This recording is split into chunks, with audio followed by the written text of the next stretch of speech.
Hello, everybody. Gabriel Castaneda from TheMexicanKidd, and it's been a hot minute. I know I posted a video, just it was a few weeks ago. Listen to this, or something like that. Today is today is January 29th of 2024, and so far this year's just been unpredictable, and I'm here to tell the story. I'm here to tell what's been going on recently. People have been asking what's been going on with me. I know for sure that quite a bit of people were asking what was going on. I haven't really explained everything, but I announced it on my story.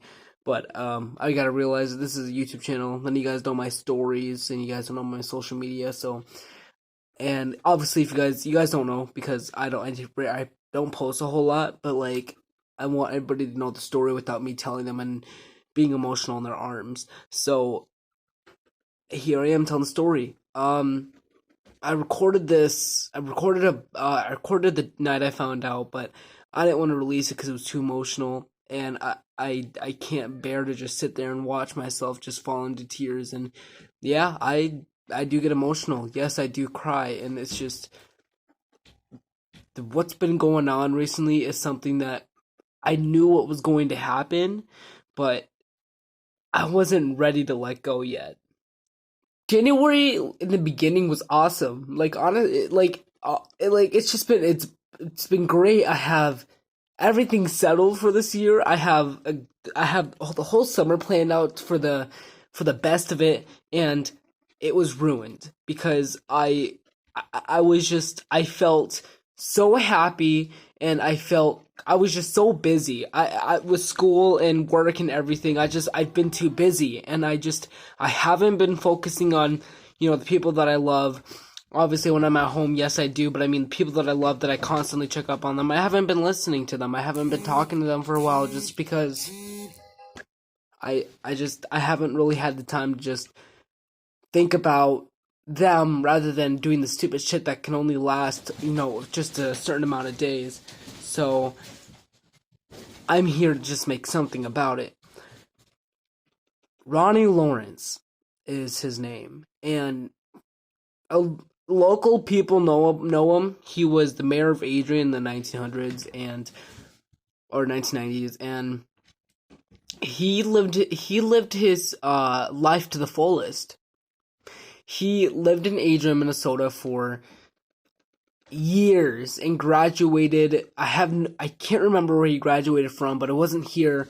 But he graduated somewhere else outside of state, and it was a nice time, And I know a lot of stories because he was my bus driver for so many amount of years, and I really became attached to him, and I really felt like he was a grandfather figure to me, and just I looked up to him. I was 11 or 10, and I was 10. And I came to his house every week. I went to his house on Adrian and I he would always tell me stories. I'd always sit there in his living room and hang out.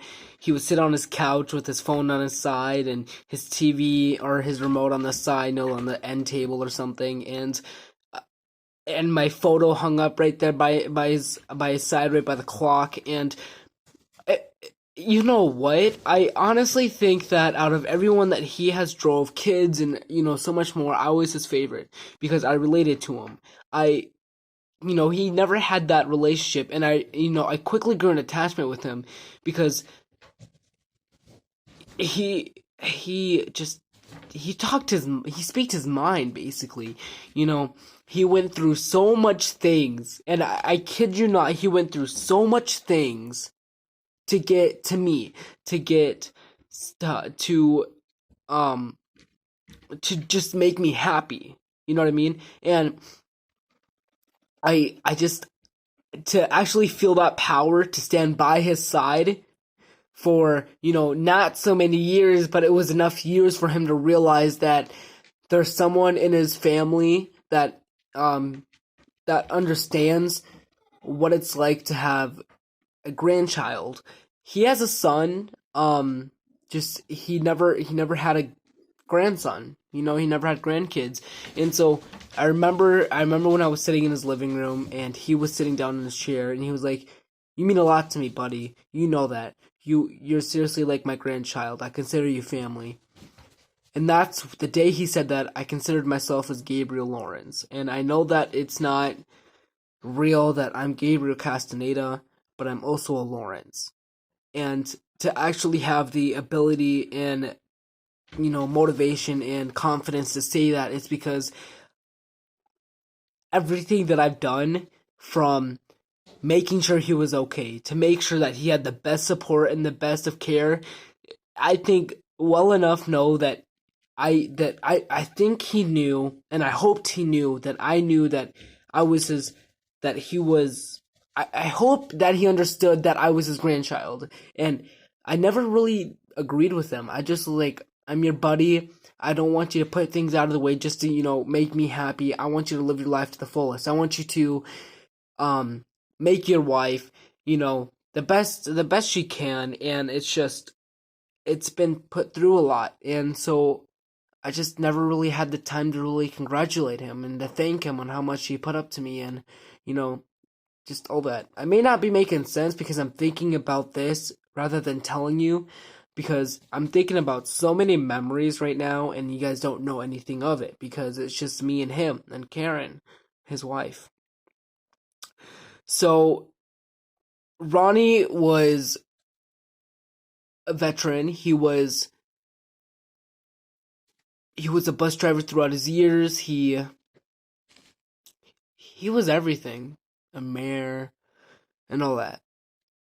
And he was a bus driver throughout countries, and I was really fascinated with him. And I actually have a lot of things in this barn that he gave to me that I have hung up and, just around here. I don't have it here in the kitchen. It's in the room, or it's hung up on the wall over here in the studs. So I just never really thanked Ronnie for the chance on becoming, I'd like to thank Ronnie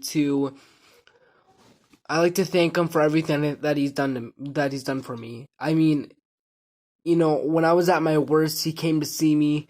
Every birthday party when, he was still living in town, he came. Every party that me and my family has invited him to, he came. He went through pain, by just getting up. He's getting old, and he got up and, just, I hate just thinking about that because it's true, because, like, he would tell me sometimes, like, "Oh, no matter what, I'm coming to see you." And I knew that after that he was willing to do anything just to make sure I was okay, to make sure to see my family happy, to make sure that he came to every family event. And I mean, it was just extraordinary. I found everything I felt the most cared about. I felt so loved, and I just felt like that he took a lot of pride and effort just to, make sure that I had everything that I wanted on his behalf, and I I got everything. And I mean, to be this emotional, to think this much, I don't know how happy he is with me right now. And I'm sure he's proud of me.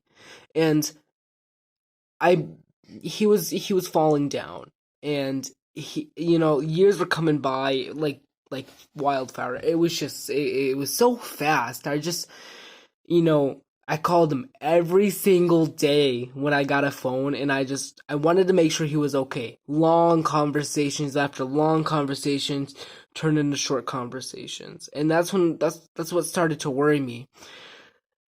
2022 is when he started to fall down, and I would help him. He moved out of his house, and I helped him move out, and he moved down to the apartments one one-story apartments that are kind of meant for elders to downtown or down outside of the border of Adrian. And I would visit there, though at the time I didn't have I didn't have a license or a permit or, a Segway at the time, so I had my bike, so I went all the way down, I live all the way up here on the top of the hill in Adrian, and I drove halfway across town at the end of town just to see him once or twice a week. And I was like all the way back up there. Why? Because this guy went through so much just to see me, and I'm going to do as much as he did with me to go see him. And I never really thought about that, actually. I never thought about, just thinking that I'm willing to just bike ride all the way down there and all the way up there back to just see him for maybe 25 to 30 minutes. And Ronnie was quickly starting to downfall. And I think in 2022, of late 2022, he moved to Worthington, to the Meadows. And wow, I was shocked. I mean, this guy was falling down quickly, but I knew he was okay. He was okay. He was just getting old. And I thought about that, and I'm like, well, that's normal. He's getting old. And he still has lots of years yet. He was still in his 80s, and I had this confidence that he's gonna live through, 100 or something, because he was healthy. He was falling down, but he was still in his healthy rights. And so I had my sister Liliana drive me all the way there and back sometimes, maybe 3 or 4 times after that. And, I would see him, and I would see him happy, saying how proud of me he was, and, just seeing photos of me on his wall, just watching him, you know what I mean? It's just, to actually have that motivation, to actually have that much strength inside of you to go see someone that you really care about, yeah, I'm gonna do that. Other hand, Karen was falling down much more than Ronnie was. Karen was the wife of Ronnie, and she quickly had dementia in late of 2022. So she forgot about me and forgot about our family. But she was still on the side with Ronnie and everything, and like the house, and I mean I can't really explain it, but I knew deep down she knew who I was, but like I remember walking in the apartment to just see her, not knowing who I was after not seeing her for like 3 months, and I was like, wow. And I mean, it was kind of emotional for me because I she has no memory of me. Out of all these years, she saw me God knows how many times a week. And and I'm not mad at her for that.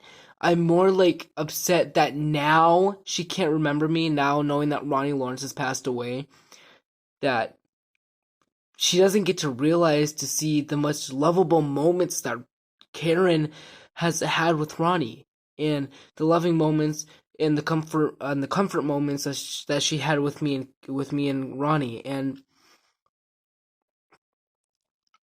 I just find that completely just heartbreaking. So Ronnie was great. I mean, he was doing alright. He was still getting old. He was kind of using a walker now, or a cane at the time. And he was doing great. I mean, I knew he was getting old, but he was in that time where he started to need a walker or something. And he did. But then early of 2023 came by. Ronnie was falling down more often. He wasn't really ready, or he was no longer ready for being on his own. So he moved to the Veterans Home Center in Laverne, and I remember helping him out. And after that, I mean, it was great. Before that, though, Karen completely forgot who Ronnie was. And I was actually heartbroken when I got a call from him, and he was telling me about everything, and that's when the calls were getting shorter and shorter. I think he was just upset, but Also because he doesn't have the strength enough to talk to me, and I just wanted him to talk to me for 10 minutes. I only got it for a minute or two. At 2 minutes if I was lucky. 3 minutes if I was really lucky. I'm not complaining, but to hear his voice just for one more second is all I want right now. Karen was falling out of line. She was moved to memory care, and she's been good ever since. I mean, she's working on her memory, slowly but surely. But I know deep down that there is at least 1 second, just 1 second she knows about me and Ronnie. Just 1 second she thinks about it. That's my husband. That's the man who I fell in love with. That's Gabriel. That's the grandson that I never got to have. That's a grandson figure to me. To actually wish that she could say that to me will just be just so emotional, but also happy that I finally get to not only just not hear Ronnie, but to know that there's another, knowing that his wife can bear with those moments with me, and to talk about Ronnie and laugh at him and laugh at every mistake that he's done and to laugh at every memory and, tell me stories that he never told me, that he was exploring the world with Karen, to tell me more stories and to hear more things he said, something that's memorable. But I never really got that because right after Ronnie moved out of the Meadows, I haven't seen Karen since. It's been early of 2023 since I last saw her. But I would always ask Ronnie how she is, and he never got updated since. But now that he's gone, he knows she's alright. Ronnie was falling down quickly. I mean, phone calls were just getting shorter and shorter, and there wasn't much talked about him left. That's when late of 2023 came. December 26th of 2023. The last phone call I made to Ronnie Lawrence. And that phone call was 5 minutes long. 5 minutes and 31 seconds. I remember it. When I ended that call, taking it off my ear, I saw him hang up 5 minutes and 31 seconds. He was telling me what he had for lunch and telling me, what games he's going to play tonight. And I was just great, and I asked how Karen was, and still no answer. Still no answer, buddy. Still no answer, he would say.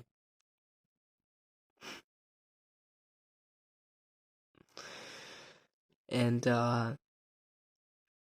isn't that right, Ronnie? Isn't that right, Ronnie? And laugh and mock me, and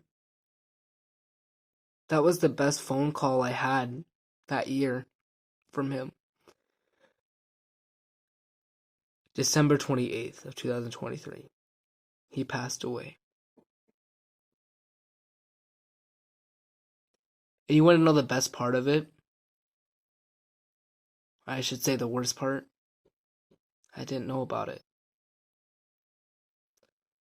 until January 24th, I think it was, is when I found out.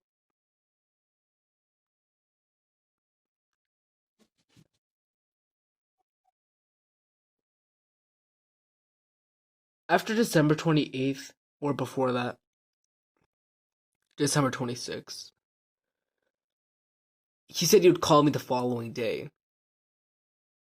I never received that call.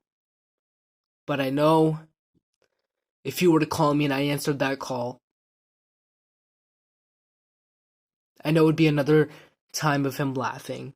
Another time of him telling me how it was, how they're treating him well, and everything.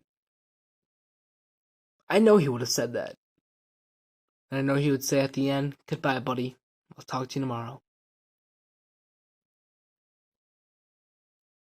December 27th, December 28th went by. December 29th is when I called him.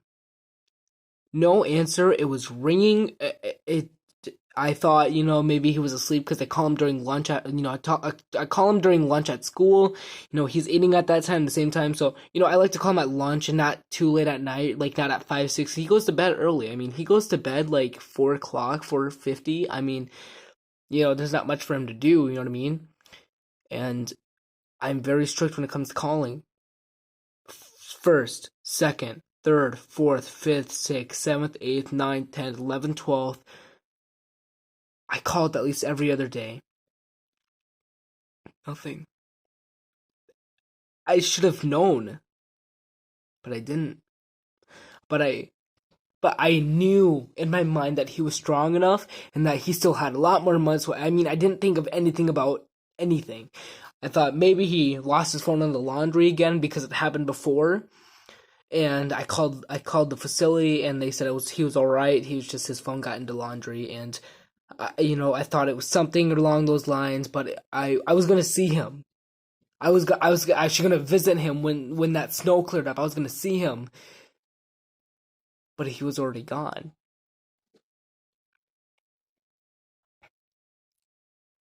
Finally, just January 24th or something, I called the facility, and this nice lady answered, and she said, "Oh, he passed away."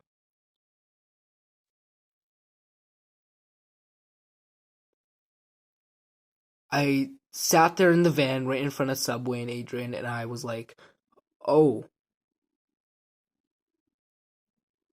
okay." I didn't believe it at first, but I'm like, "Oh shit, she's actually serious. I'm sorry for your loss."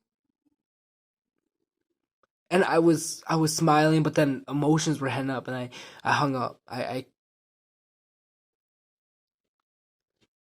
and then I had a breakdown, and then I was in complete regret and complete in grief, and I said that I should have known. I should have known. I'm sorry, Ronnie. Please forgive me. I'm so sorry.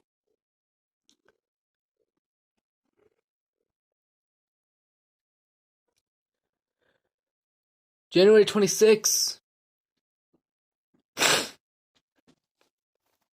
I called the facility again to ask for his belongings or something that I could just smell or something that I can just hold in my arms. Yeah, I did it. I went to the facility. I couldn't get his belongings because me and his sister were going to talk about having some of his things, what we want to keep and what we don't want to keep. So I didn't get anything that day, but just being there, walking in the facility, knowing that I seen Ronnie walking in that facility many times when I visited him, just had just had chills and memories just flying past me, and it was just memories I didn't want to forget. And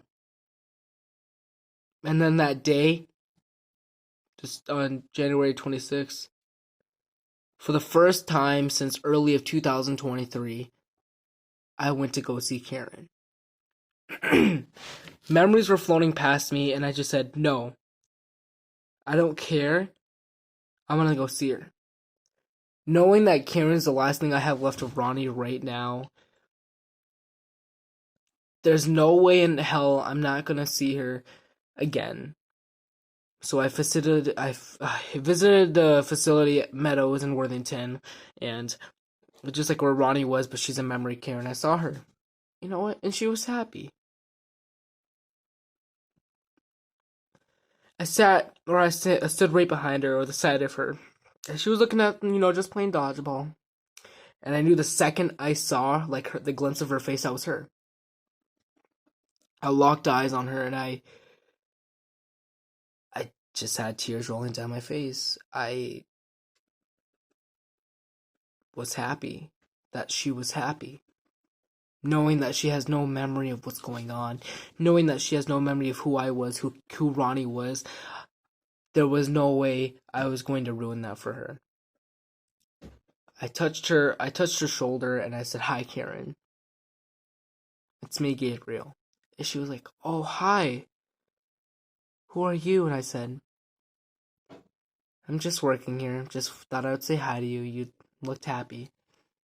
And then she was like, "Oh, okay." We went back to playing her, like kicking small, like mini dodgeball. It was just so cute. But went into her room. A staff worker showed me her room, and there were photos of her and her son and Ronnie and Elvis Presley that Ronnie and Karen were so obsessed with. It was just,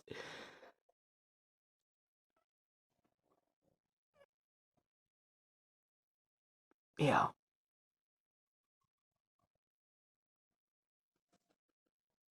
All right. Bye, guys.